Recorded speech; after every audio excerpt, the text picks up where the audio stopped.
Do I have to repair my car after an insurance claim accident in Queens, New York?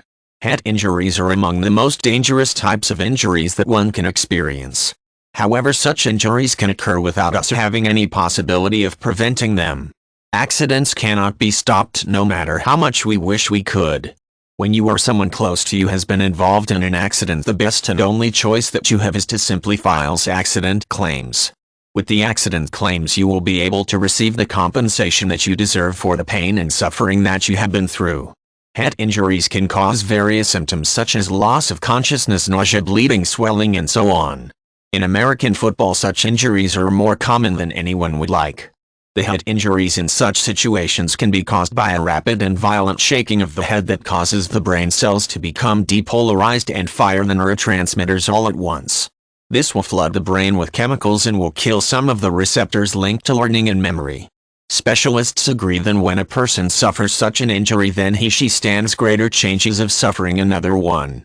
The longer the victim is exposed to such blows, the harder it will be to recover and the more damage can be caused.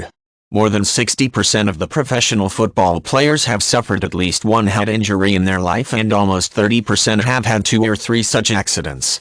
It is clear that when you suffer such a concussion, then you will have problems with speech impediments, headaches, neurological problems in memory, and loss of concentration. Such conditions have become well known, and these days these injuries receive lots of attention. It has been proven that such head injuries can cause problems in their academic life. Making accident claims under such circumstances is clearly something that you should think about. Despite the fact that now people have understood the importance of the helmets and protection, such head injury accidents still occur. When you have been involved in such a terrible event, then you should make sure that you find the best accident claims solicitor that can help you sort all your legal problems. Filing a claim is surely something that you should take into consideration, therefore you need to make sure that you look for the best solicitor and that you hire him. Protecting your rights in this situation will also help you with the medical care that you will need, and also it will help overcome this burden of pain and suffering.